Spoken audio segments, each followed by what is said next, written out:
En el presente vídeo, vamos a ver el funcionamiento del equipo de control integral de prensado, láser emitter.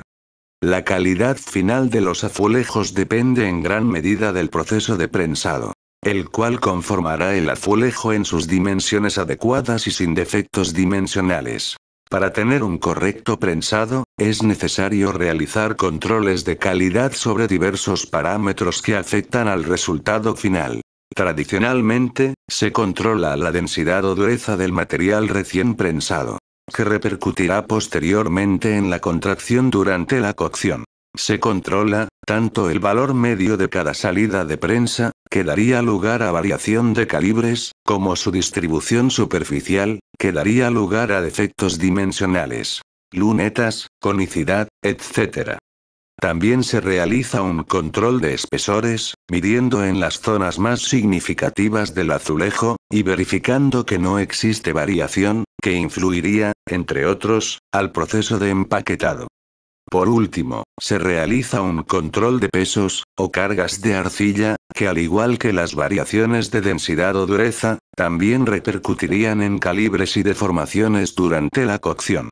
El equipo láser emitter emplea tecnología de telemetría láser, la cual le permite controlar la totalidad de parámetros mencionados, tanto en sus valores medios como en su distribución superficial, suponiendo un gran avance frente a los métodos tradicionales, que no permitían un control tan exhaustivo de cada parámetro. Para realizar la medición, se coge cada azulejo recién prensado y se trocea en filas y columnas en un número total de probetas suficientemente representativo. Se ordenan adecuadamente los trozos obtenidos, y se introducen en el cargador. Se seleccionan los números de prensa y plato, y se acciona la tecla de marcha. Al finalizar la medición, los resultados obtenidos en cada ensayo son memorizados en un histórico y pueden ser recogidos y analizados a voluntad. Como muestra, vamos a recoger y analizar varios ensayos desde el histórico, con defectos representativos, de difícil detección con los métodos tradicionales. En primer lugar, entramos en el histórico. Anulamos la selección actual, y seleccionamos el ensayo del azulejo que deseamos recuperar. Podemos identificarlo por la fecha de realización del ensayo, la hora, el número de prensa, el número de salida o plato, y el modelo que se estaba prensando. Una vez seleccionado, validamos pulsando OK. Lo primero que nos encontramos al recoger los datos, son las consignas de trabajo con que se prensó el azulejo. Podemos observar, la consigna de densidad, con su margen de trabajo. La consigna de carga de arcilla, con su margen correspondiente. La consigna de espesores, con su margen correspondiente.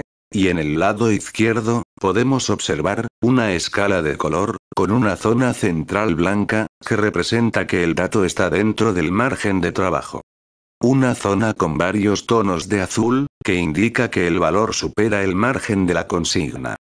Y una zona de tonos rojos, que nos indica que el valor no alcanza la zona de consigna. Esta escala de colores se emplea, tanto en el fondo de los valores numéricos, como en las representaciones gráficas, para identificar rápidamente cualquier desviación de los parámetros respecto a consigna, tanto por defecto como por exceso. Al analizar los datos, en modo agrupado, lo primero que verificaremos son los valores medios obtenidos en el ensayo. Tenemos de izquierda a derecha: densidad media, carga de arcilla media, y espesor medio. Vemos que el recuadro de datos está dividido en casillas. Cada una de ellas representa una de las probetas en que se dividió el azulejo. En cada casilla tenemos un valor numérico, en la parte superior, que indica el valor de densidad. En la zona central, el valor de carga de arcilla.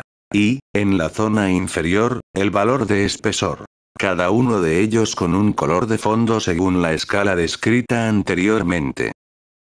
Los datos se muestran agrupados para poder observar rápidamente que no hay zonas rojas o azules, y que si las hay, indiquen poca desviación.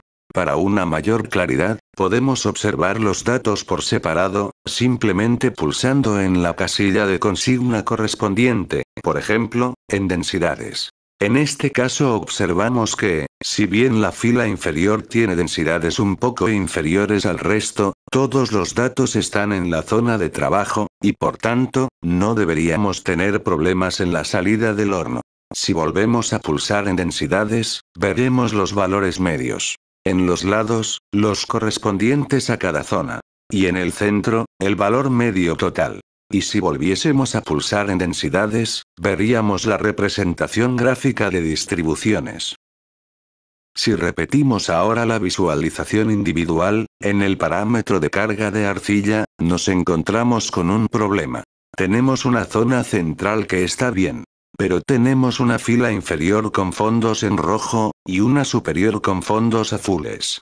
Y cuando en un azulejo tenemos rojos y azules al mismo tiempo, nos indica un más que posible problema. En este caso, si nos fijamos en los valores numéricos, podemos ver que la fila inferior es aproximadamente 100 milésimas menor que la fila superior. Esto nos indica que el carro ha dejado menos tierra delante que detrás. En un equipo convencional, solo tendríamos el valor de densidades, el cual nos dice que todo va bien. Debido a que se ha prensado con platos isostáticos, y el aceite ha distribuido la presión igualando las densidades. Esta igualación conlleva una variación en los espesores, la cual se minimiza si se emplean platos de costilla constante, también llamados de rejilla. En este caso apenas se aprecian 2 décimas de diferencia entre la fila inferior y la superior, puesto que la variación de espesores afecta en la cara de la costilla, entre los apoyos. Si atendiésemos únicamente a los métodos tradicionales, tanto las densidades como los espesores nos indican que todo irá bien. Pero en la práctica, cuando la diferencia de carga de arcilla es tan grande, la zona con menor cantidad de material contrae más en su paso por el horno. Mientras que la zona con más material contrae menos. Esto repercute en un defecto de conicidad, que los métodos tradicionales no indicaban, y que solo se aprecia con la distribución de carga de arcilla. Siguiendo con otro ejemplo, podemos apreciar la versatilidad del histórico, que nos permite por ejemplo, recoger al mismo tiempo otro ensayo de otra prensa en la que estemos produciendo el mismo modelo. De esta forma podremos comprobar que ambas funcionarán parejas. En este caso, en la producción de la prensa 3, apreciamos un efecto diferente. La fila inferior y la superior tienen carga de arcilla similares, pero muy superior a la fila central. Si lo observamos en modo gráfico, apreciamos que mientras la prensa 2 tendrá un problema de conicidad, la prensa 3 tendrá un problema de lunetas. El equipo es tan versátil, que hasta permite imprimir los resultados de estos dos ensayos juntos. Si estamos en representación numérica, el resultado será como el siguiente. Donde podemos ver las identificaciones de cada prensa. Los valores de cada ensayo, empezando por la densidad media total. Las densidades medias laterales, y la densidad de cada probeta. Y lo mismo para las cargas de arcilla y los espesores. El formato de impresión puede seleccionarse entre 3 tipos de informe diferentes, según necesidades o predilección del cliente. Podemos optar por una impresión agrupada para emplear menos tinta. Podemos optar por una impresión agrupada, añadiendo casillas de desviación respecto a densidad media, así como casillas para anotar las dimensiones de salida de horno. Y podemos optar por la impresión distribuida que ya hemos visto. Para mayor claridad. Si estuviésemos en modo gráfico. El icono de la impresora es distinto, y la impresión sería similar a la siguiente. Aquí vemos la distribución gráfica de densidades de cada plato. La distribución gráfica de cargas de arcilla. Y por último, la distribución gráfica de espesores. Y todo esto, solo en lo que se refiere a azulejos esmaltados tradicionales. Cuando hablamos de azulejos porcelánicos, generalmente de gran tamaño y que además hay que pulir, la importancia de la homogeneidad en los espesores es importantísima.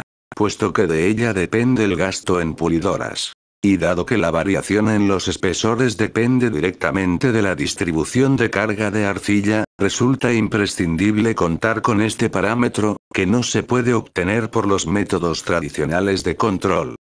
En este ejemplo observamos un azulejo de 60x20, en el que apreciamos variación de espesor en algunas zonas. Atendiendo a la distribución de carga de arcilla, podemos deducir que el material se ha desplazado hacia el lateral durante el prensado, produciendo zonas con menor espesor, u un lateral con mayor espesor.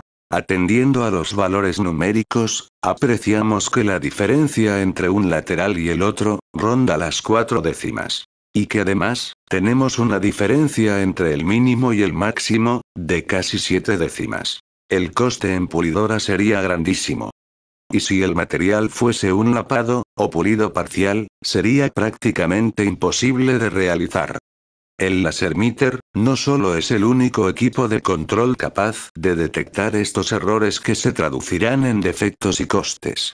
También es el único capaz de sincronizarse a su vez con los equipos de corrección Load Compenser, creando y transmitiéndoles las tablas de compensación de carga. Para ello, el Load Compenser cuenta con una serie de servoactuadores con microordenador incorporado. El equipo Lasermeter genera las tablas de corrección para cada servoactuador del Load Compenser. En este ejemplo, podemos observar la gráfica de corrección de cada servoactuador respecto a la línea neutral. Durante el retroceso del carro, cada servoactuador se desplazará según su gráfica, añadiendo más o menos carga de arcilla en la zona que lo precise, e incluso quitando parte del material en las zonas sobrantes. La combinación de ambos da como resultado la eliminación total de defectos dimensionales y superficiales que hasta la fecha eran muy difíciles o imposibles de corregir.